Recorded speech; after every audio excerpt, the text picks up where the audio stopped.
This is my 2016 Toyota 4Runner. It's got 106,000 miles on it. When I bought it in 2016, my plan was to keep it until Toyota came out with a new 4Runner. So here we are, it's 2024, and Toyota finally came out with a new 4Runner, so I'm going to buy a new one. I've been driving a 4Runner since 2012. 2016, when they did the mid-model refresh, I traded in my 13 for this 16. And in the 8 years that I've owned this, I've put 106,000 miles on it. I've gone to concerts, Kenny Chesney, Old Dominion, Chris Stapleton. I went to a Rod Stewart concert that I don't really want to talk about.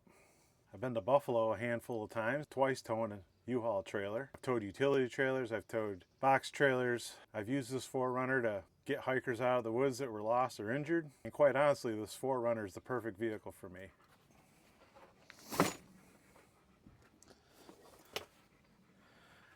I mean, let's face it, I know that it doesn't get the greatest mileage, but I just went to Buffalo with this thing, towing a trailer, carrying 4 people and luggage, and I got 17.5 miles to the gallon. Is it great?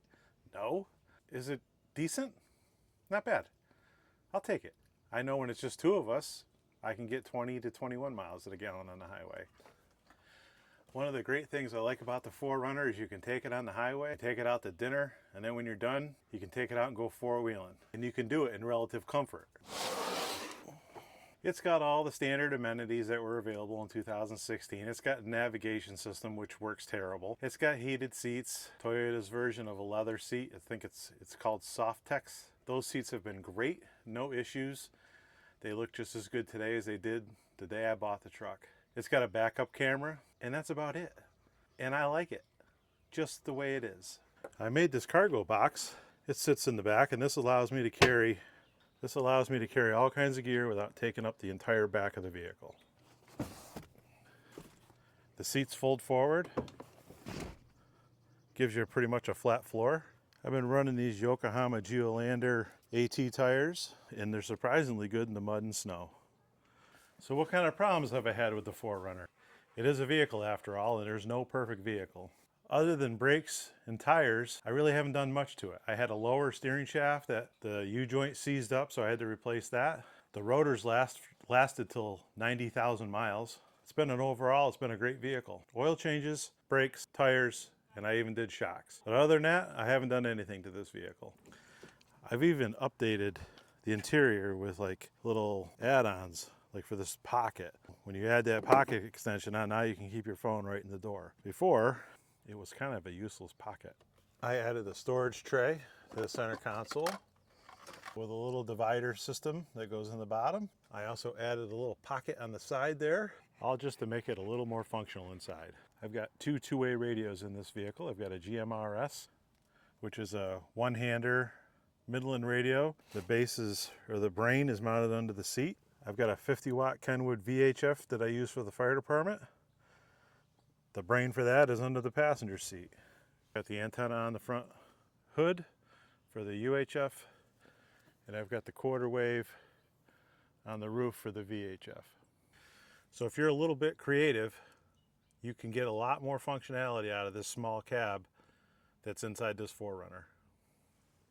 It's not really that small though.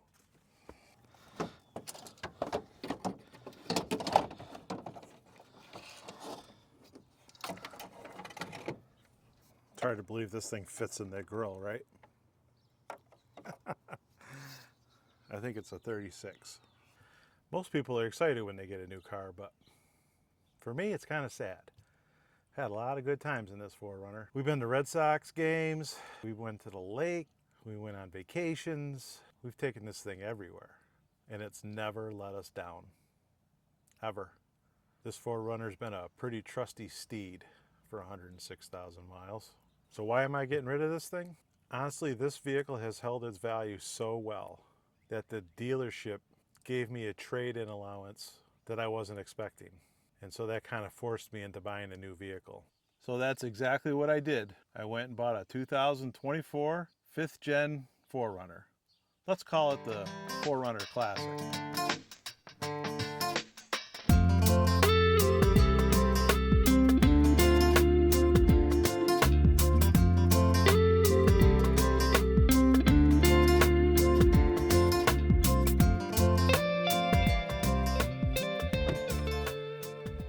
I ended up going with the 5th gen 4Runner instead of waiting for the 6th gen for a couple of reasons. One, the technology is just enough to keep me interested.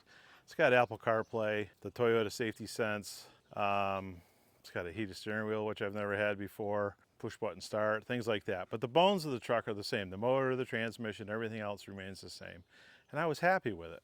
So I decided to stay with the 5th gen. The other reason why I went with the 5th gen over the new 6th gen is the 6th gen has got the iForce motor, iForce Max with the hybrid 8-speed transmission, and I have a few friends that had the older style Tundra, and then they bought the new one that has all that same technology. And although they still love the truck, it's not the same as the previous model. They preferred the previous model. So I figured I'm just gonna love on this 5th gen 4Runner Classic for just a little bit longer. It's a solid performer even at its advanced age, just like me. Thanks for watching.